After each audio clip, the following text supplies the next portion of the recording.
Today, there are 2 million descendants of French Canadian immigrants living in New England. These are our stories. Welcome to the French Canadian Legacy Podcast. Venez tous jeunes filles et garçons, je vais vous raconter l'histoire de notre immigration ici au USA, de grands aventuriers de pays étrangers. This is the French Canadian Legacy Podcast. I am Jesse Martineau. Now, a couple of weeks ago, friend of the podcast and creator of Poutine Fest, Tim Beaulieu, told me about an exciting new event that will be taking place this summer in Leominster, Massachusetts. So this week, we will be talking to the creator of that event and author of a really exciting upcoming book, Old Grandmother's Tree, a collection of French Canadian folk tales, which is a book I'm very much looking forward to talking about. Joseph Bolton grew up hearing his grandparents speak of a seemingly magical place called Quebec, the place his family came from. He attended the United States Military Academy at West Point and became an Army Ranger serving in combat in Afghanistan. After retiring from the Army, has worked as a civilian contractor for the United States Air Force and has actually spent some time teaching math to young students, which is kind of fun. Joseph, welcome to the French Canadian Legacy Podcast. Bonjour. Bonjour. Bonjour à tous. Yes, à tous et à tous. Now, before we get going on the event of the book, I want to talk about your story because I think you have a pretty cool story. So, first of all, big background. Where did you grow up? Well, I grew up near in North Attleboro, Massachusetts, which is just over the line from Pawtucket, Rhode Island. Yeah, I was born in 1964. I'm actually going to turn 60 in about a week. Gotcha. But Happy when I was birthday. born, it was kind of like we were still kind of at the end of what I would call the golden age of Quebecois culture in southern New England. There were still old people who could speak French. Very much everybody was very involved with the church and some of the churches. We had French churches, we had French schools. But after as I grew up, that kind of started to fade a little bit. But we were told we were all from Quebec. And, my grandfather and my grandmother would tell me great stories about their family in Quebec. My grandfather, Roland Savoy, would talk about visiting the old Meunier, his cousins at the old Meunier farm in Quebec. My grandmother would talk about how her parents visited Saint Anne de Beaupré shrine when they didn't have any children. And they went on a pilgrimage to pray for a child, which of course I'm here, so I can talk about it work. Quebec was kind of that mysterious land that we would visit and we'd hear about. And growing up, we would go up there. I mean, the first trip I think I did, we did a camping trip in Gatineau, Nice. Across the river from Ottawa. And that's kind of like where I realized that, well, there's actually two Canadas. There's an English one and there's a French one. Sure. And we go to Montreal. And Montreal expos were a big thing for us to go see the expos who were up there. That was always kind of fun. But so we had this kind of exposure to it. My great aunts would make tourtière, the French meat pie at Christmas. And so that smell always reminds me of Christmas. Yeah, for sure. But, also at that time, though, we were never really encouraged to fully embrace, I think, the culture at the time. I think we were told, well, that was in the past. We're Americans now. So, that's where you got to go. And nobody told me I couldn't learn French, but nobody encouraged me to learn French either. So, move ahead now. And, today, we are so lucky. We have these great tools to research our family, all these websites. Ancestry.com is one of the most well-known ones. DNA tests. And so, I gave a DNA test to my mother and 5 of her siblings. And I did research in my family history and discovered a lot of things I didn't know about that. And I traced our ancestry right back to the very first settlers in Canada. That's awesome. French settlers. And it also included, our surprise, we didn't know this, First Nation ancestors in Canada as well. It showed up on the DNA test, and then I had to go find them, and I did. That's awesome. And so it's been a great discovery, re-embracing that. And a couple of years ago, I started taking French lessons. I loved going to Quebec, and I thought, how can I go to a place where my ancestors have lived for 400 years if they were French, and even farther back if you're talking about native, Sure. and I can't speak the language. And so I really, really embrace that. And I probably go up to Quebec maybe as often as once a month. Oh, that's awesome. Yeah, I had football games, and I've gone skiing up at Mount Orford and Magog. It's only a short, little bit about 4 hour drive, and I love meeting people up there. I always go out and talk to people. I always take the opportunity to practice my French, and I Love it. enjoy their amusement as they try to coach me a little bit and correct me. We all, but both of us have fun with that. Sure. Oh, that's cool. And yeah, so that's kind of like how I got kind of involved in this, and I rediscovered. I said, wait, there's other people who think are excited about this as I am. Yeah, no, and that's a really fun story. I mean, and a lot of kind of the story you're telling certainly is going to sound familiar to a lot of the listeners of this podcast, and me Yes. very much included for sure. But I'm curious, so did your grandparents ever try to speak French with you or your siblings? And did any of that take? No, no. Three of my brothers actually took French at school, and Gotcha. But you did we not. I used to. I didn't though. I just didn't. I just didn't. And it's a mistake in hindsight. If I could go Yeah. back in time, be like, you should do this. Yeah, me too, But I actually. didn't. Yeah. But there's always a funny story we tell about myself and my brothers, how they went up, back in their 20s. It was a place to go up there and partied up, go bar hopping in Montreal. And my youngest brother, Patrick, we used to joke about how he had a bartender yell at him because he gave the wrong usage of the verb boire, to drink.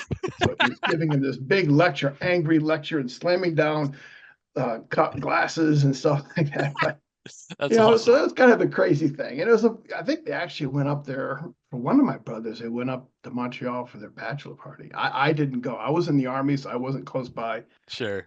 Maybe in hindsight, I probably would be glad that I missed it because it's very crazy. But, so it was kind of that place like that. Now, as far as French, I would hear my grandfather knew French. My grandmother knew French. Right. And they didn't encourage my mother and her siblings to learn French Oh, because so your mom didn't even speak it. no, no, Oh, did wow. not. Okay. And I think it was because two reasons. Number one, I think my grandfather, especially, he got when he was younger. I think there was a lot of teasing and Sure. about being French and that because he had this idea that, well, I want you guys just to embrace this American identity. Now, that was part of it. And I think the other part was I think my grandmother and my grandfather enjoyed being able to speak French to each other and not have the kids understand what they were saying. That's a bonus. So, and so I knew they could speak French. And once in a while, I would hear my grandfather and his sisters speak French to each other. Not Sure. very often, but occasionally. Um, but so they could. So there was this kind of echo of that culture kind of moved forward a little bit, but it was starting to fade. And I think it probably it's true for a lot of us who were growing up, especially if you were close to my age. But I think we're starting to re-embrace that. We're starting to remake those connections to say, you know what? This is very special. It's very special to be part of this culture and this community that's really neat, that it stretches across a border, but yet it is a continuity from Quebec down into New England. Even though there is a border, there's that connection. I mean, when I go visit Quebec, one of the things that always amazes me is that I'm looking around at people who are literally, my cousins, our Right. cousins, Right. because I've done a lot of genealogical research, and every person that I've done a tree for who is French Canadian, I've always been able to find a common ancestor. It may go back 5 or 6 generations, but there's always at least one. We're all literally family. And that is so neat. We're a big, giant family, this crazy family that stretches across this border. And so It now is we're cool. the southern part of that family, us here in New England, we're starting to rediscover those roots and those connections. And, I'm not sure exactly how the ones in the north see us yet. We're probably sure we seem kind of like crazy and like where these guys come from, but they're starting to embrace us as well. The ones that I've bet you've had similar interactions because when I lived up in Quebec for 6 months in Quebec City, anytime I spoke to somebody there and let them know that there's people like us in the United States who are descendants of all those, because the history they're told kind of ends with the people migrating to the United States. Right. And a lot of them have no idea there's people like us who still have a major part of our lives trying to tell this story. and Yes. maintain that connection back to Quebec. And a lot of them, when they hear that, they get very, very excited. I think that's just word, but we got to do a better job getting out to the people of Quebec. Hey, Right. we're still here. We're still fighting to keep this connection, guys. Well, part of what I'm going to do to make that connection is that you mentioned earlier about the book Yeah. that I'm writing. So actually, about 4 years ago, I started writing, as I did research like that, I thought about ideas of how do I tell the story of my family, my ancestors? How do I make that connection? And so I wrote this little short story about my grandfather's grandparents and their farm in Quebec with talking farm animals. And it was kind of cute. But I said, I really like these characters. And so I kept writing and building. I hired an illustrator. And over 4 years, it has now grown to a book with 10 stories, Nice. 40,000 words, and 400 full color illustrations. It's almost like a graphic novel, except I don't put any like thought bubbles over the illustration because the illustrations are absolutely gorgeous.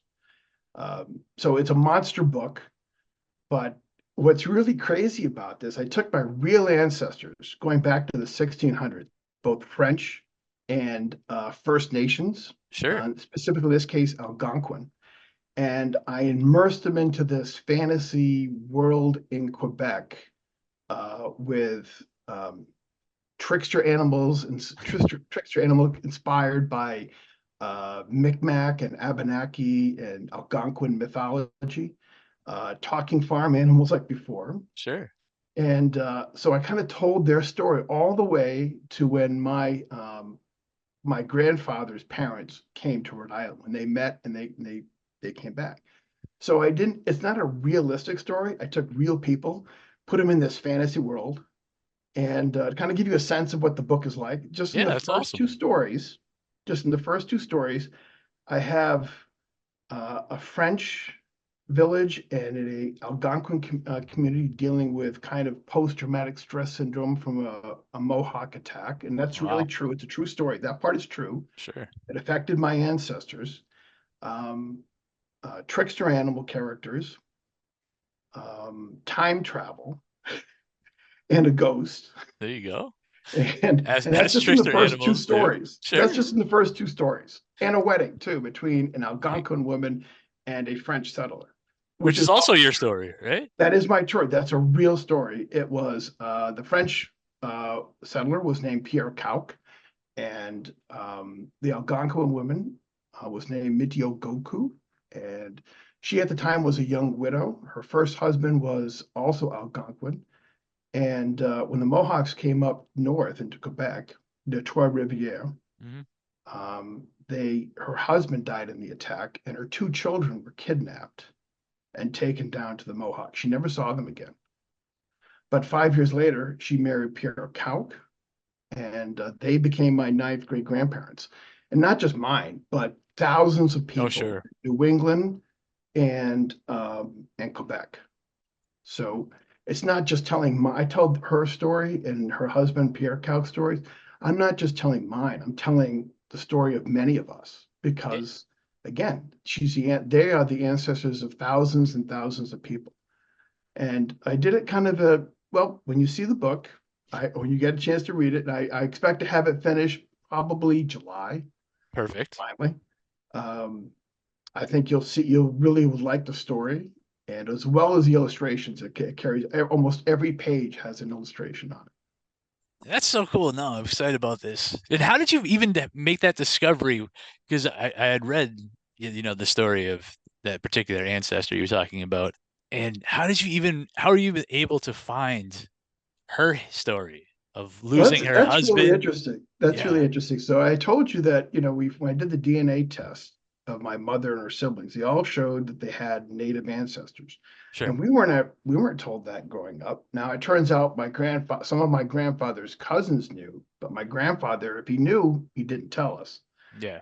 So anyway, I was contacted by another descendant of the Pierre Cauque and Mitio Goku, this woman, and he reached out to me and he said, we're a DNA match. And not only that, he has noticed that people who match on a certain strand of the DNA connection they all seem to have that. They all seem to be descendants of this couple. So I was told in advance, and so then it became a detective story. How do I Yeah, for find them? sure. And it's not easy because, as we go back in time, your ancestors go from 2 to 4. Your great grandparents, you got 8. Great great grandparents, you got 16, and it kind of goes out. So there's so Right. many different pathways. It took me like a year to find them. And once I found them, I discovered that another descendant named Norman Lavallee, who was a genealogist, and he had taught French down in Rhode Island. But he had done all this research from sources like Jesuit records and other written sources. And there's a lot of information about her and her life, and he kind of recorded that That's awesome. about how she was a widow and she married Pierre Cauch and their children. And so I took that and said, I want to tell this story, but I did it in a way, in kind of like I said, that fantasy setting and magic, That's cool. trickster animals, and so and that story continues on generations to generations all the way down. And was it you said your great grandparents were the ones who moved to the Uh, US? it was my great grandparents. Great grandparents who moved down. Now, Yes, did you know why? Because there's always a not push and a pull directly. factor, right? Why would they end up in I Pawtucket? think I think partly it was kind of like they wanted to leave, but there's also a pull factor. They initially moved down to Woonsocket, Rhode Island, which Ah, that makes years ago, sense. yes, Sure. 100 years ago, Yeah. Woonsocket, Rhode Island was like one of the largest French-speaking cities in North Yep. America at the time, Absolutely. 100 years ago. And so it was very easy for them to go. And in the story, that in the book that I wrote, I kind of speculated that my great grandfather came down to work in the factories because he was a tool maker. And I think my great grandmother moved down because she grew up on a farm, but the farm, there was a lot less opportunities for people to do farming at the time. And so I think those were the biggest reasons that drove people down. And then they thought, well, and once some people settled down into Woonsocket, and Manchester, New Hampshire is not just Woonsocket, obviously. Of course. Yep. And also, we can't forget the Acadians. The Acadians coming down from New Brunswick settled down, especially in this area, Gardner, Massachusetts, Leominster here. I think they felt comfortable coming in. I'm curious about some of the research that may have gone into, or if there was any, maybe into this book, just because I know you're a fan generally of kind of like mythology, folklore. And did you, in addition to your kind of your family story, did you do any of kind of research into what some of the old Quebec tales might have been? I did do some research mostly on native folklore. Oh, perfect. So I Yeah, read it all the way through. I got a sense of these characters or personalities, but I kind of made them their own.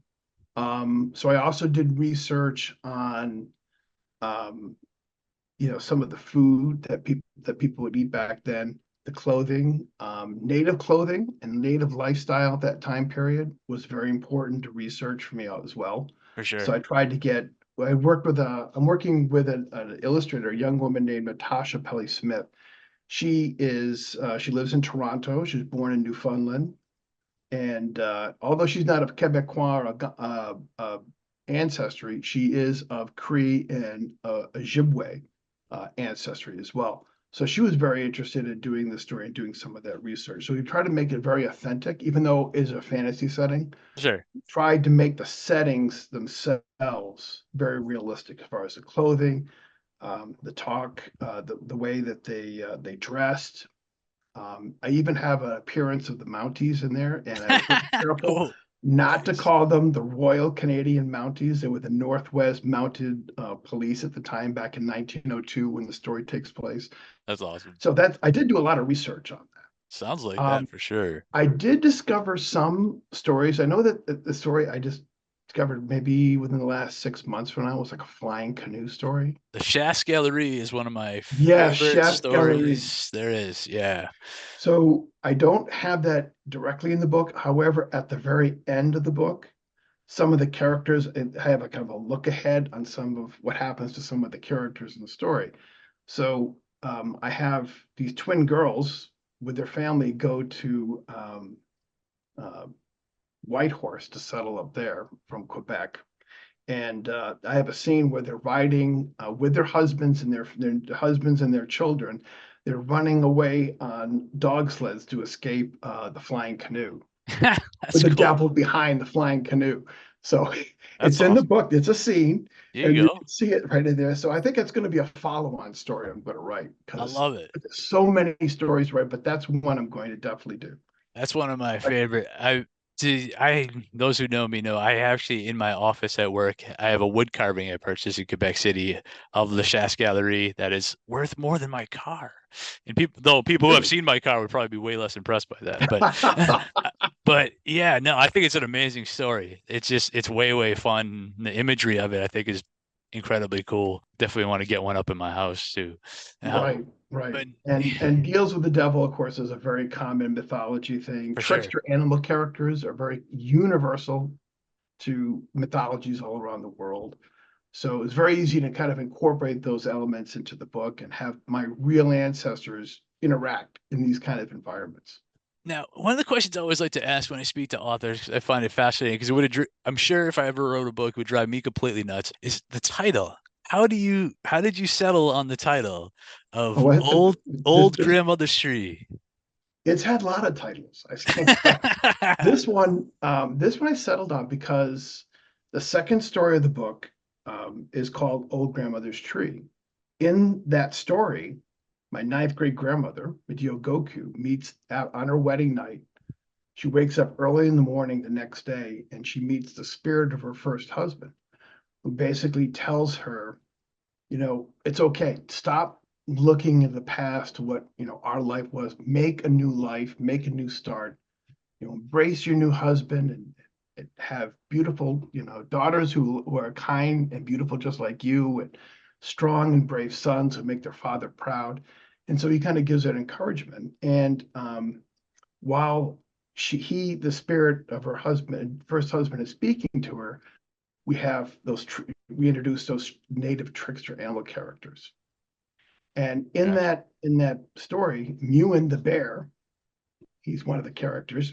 Mhm. He kind of decides to name her, give her a nickname, Old Grandmother, because he sees that she's going to be the root of a great tree and a great Very cool. family. And that's true. There's thousands of people all over the place. So it became Old Grandmother's Tree in the sense that she's the root of this tree, this big family that continues on through the story, all the way through my great great grandparents in the story, my great grandparents, my grandfather is seen at the very end of the story as a little boy. That's awesome. And so that's why it shows she's the old grandmother.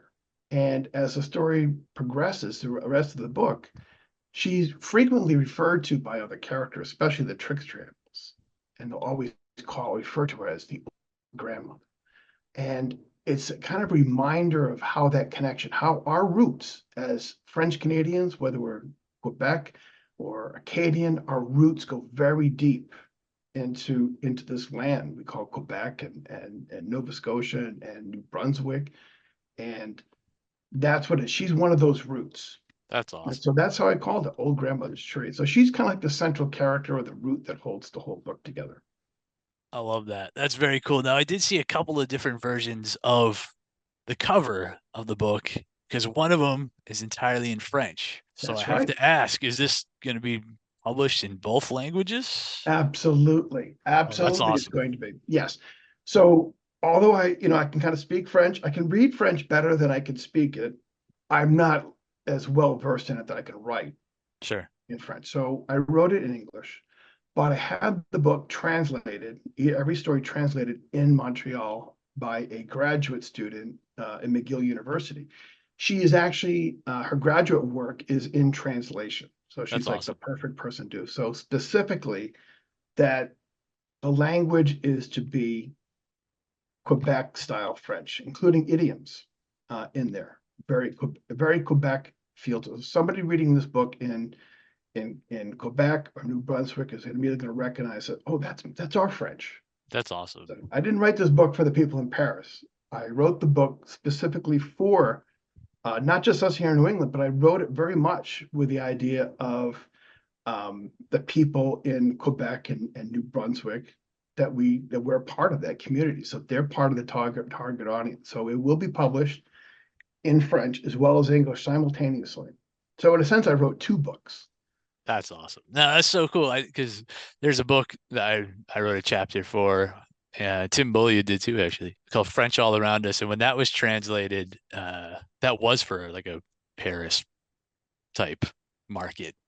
So Right. that did not have all the Quebec idioms. So I think this is really, really cool.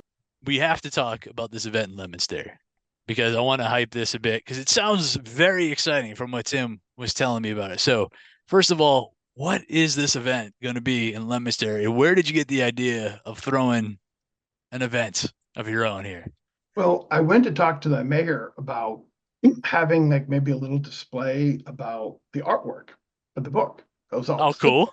Yeah. And we were talking, he's like, well, maybe we can do like even a bigger event. I said, okay. So he says to me, pick a day. So I picked June 22nd because it's very close to Saint Jean the Baptiste Day. Yep. So, and we don't have, there's a lot of celebrations about certain groups and ethnic groups in New England. Just in Leominster, we have an Italian fest, we have an Apple Fest, and we don't have very many Quebec or French Canadian celebrations. So I said, I'm going to do it. And I've never run a festival before. I'm a little intimidated by it. Fair. But I'll be honest, I'll tell you right now, I need help. I'm always looking for help. I'm looking for volunteers. So I'll put a plug in for that. Have them, reach out to me. I would love to have you to help out with this because it's up. But so it's a very short timeline. I already had somebody tell me who runs a festival said, no way you're going to be able to do this in June. And I'm like, wow. I'm gonna try. I'm gonna make it happen. Now we already have some great pieces of it already put together. I have Joseph Bolton to sing at the event. The government of Quebec is going to be setting up a booth. Nice. There's a French genealogy group from Connecticut is actually going to set up a booth to help people. So if you want to learn, get started on researching your own family history, come to this event. I'll have somebody there to help you with that, to help get you started. So have that. There's a group from coming out who's going to be from a high school. Let me just pull up her name, make sure I get her name right. I'm meeting lots of good people. I'm sure you are. So I've made a little spreadsheet. Make sure I get everybody's name down here. Rebecca Fortang. She's a world language teacher, French teacher, from Fall Mountain Regional High School in New Hampshire. And she contacted me and said, we'd love to help. I'll bring my kids down.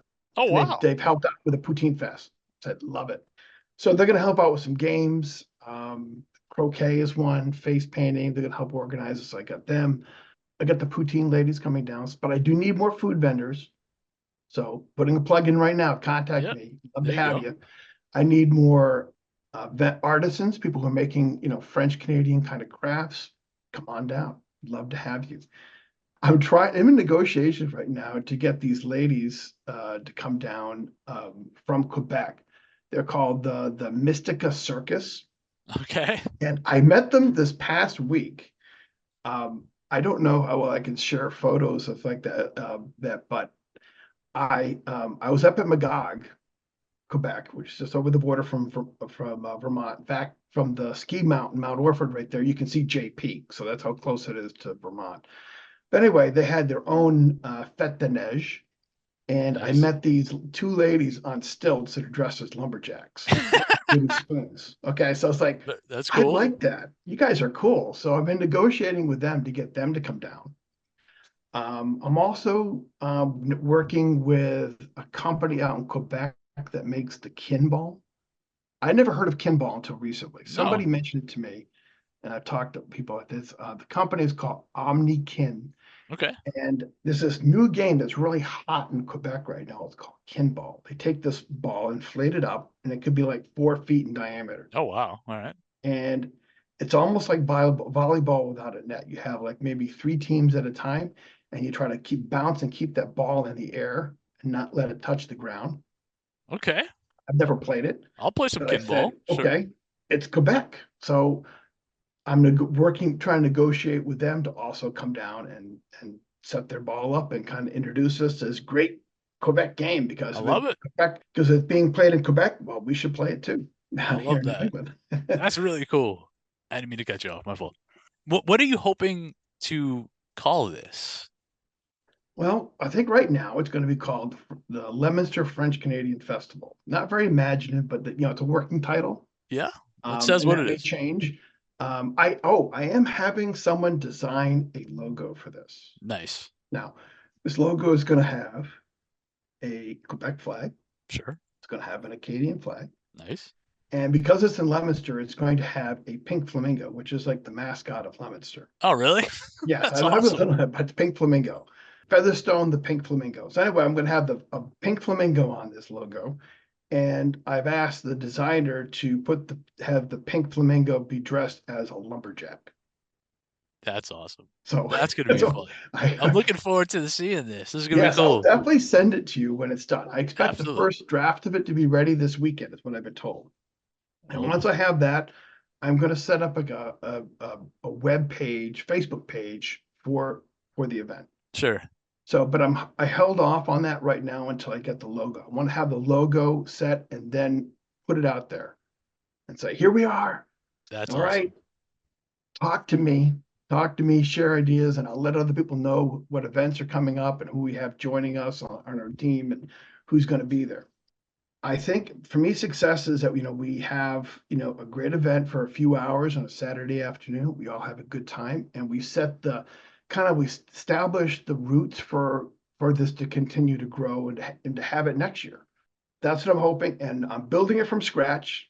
So it's kind of crazy, but I write stories about talking trickster animals and I ghosts and love it. time travels. And so I'm kind of that imaginative, crazy person. I don't like being told I can't do it. So I'm going to try I'm going to try to make this happen. So That's cool. No, and it's awesome. You got José Vachon coming down to play. I'm a huge fan, obviously.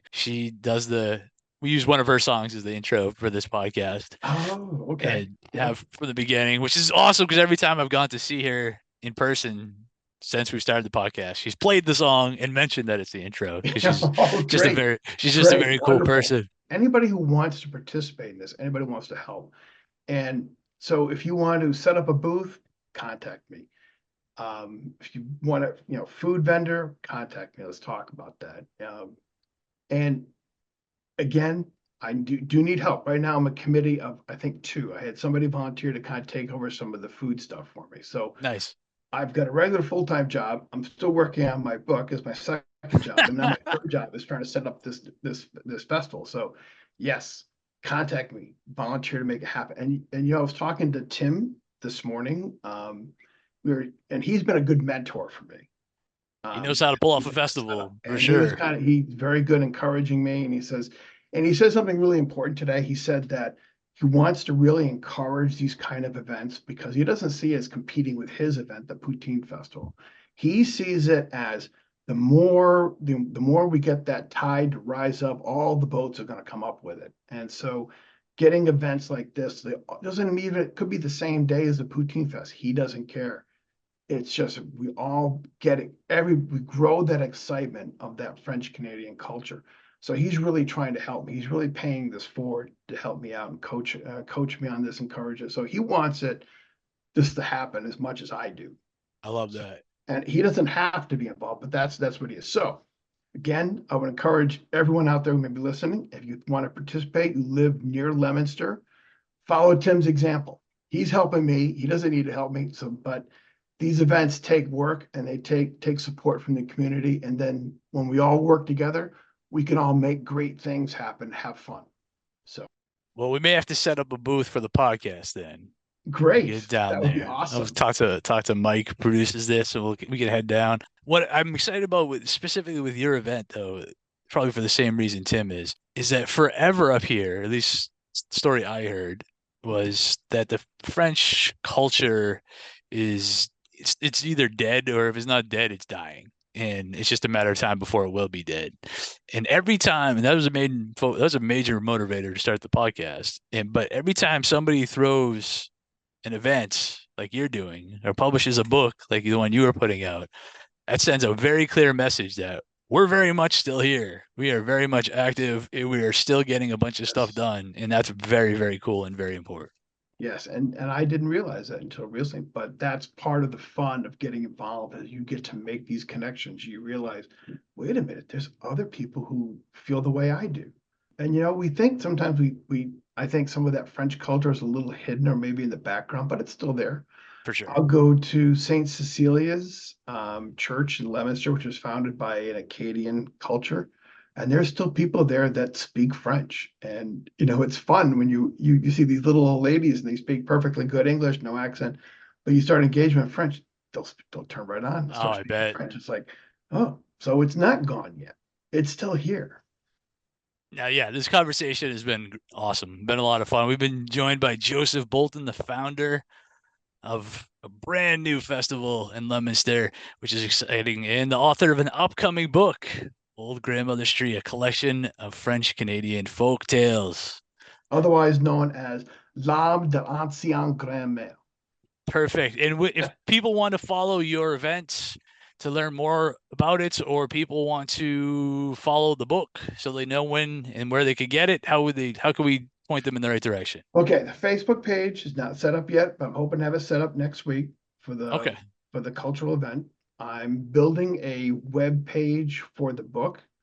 It's not quite done, almost done, but it's going to be very soon. So in the meantime, you can find me on Facebook, reach out to me, and I'd be happy to share any ideas about this. But very soon, I'm going to make major announcements about both of them on Facebook. Awesome. And by the time this airs, then you will have already had those two things out. And so we'll make sure to put it in the notes for the podcast, as well as put it out on all our social media as well. Right. Make sure you can contact you. Well, very cool, Joseph. I appreciate it, sir. All right. Thank you. It's been a lot of fun. Now our fathers look at us and sigh with despair, to think that everything they love we simply do not share. But the spirit never dies, our culture will survive. Each of us must choose how much to keep alive. Each of us must choose how much to keep alive. Special thanks to Josie Vachon for providing the music. You can find more about her at josievachon.com. This podcast was produced and edited by Mike Campbell.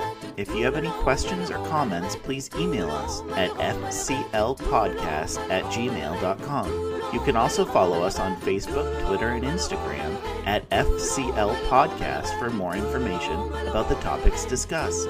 If you enjoyed the show, please subscribe and leave us a review on iTunes or wherever you listen to this episode.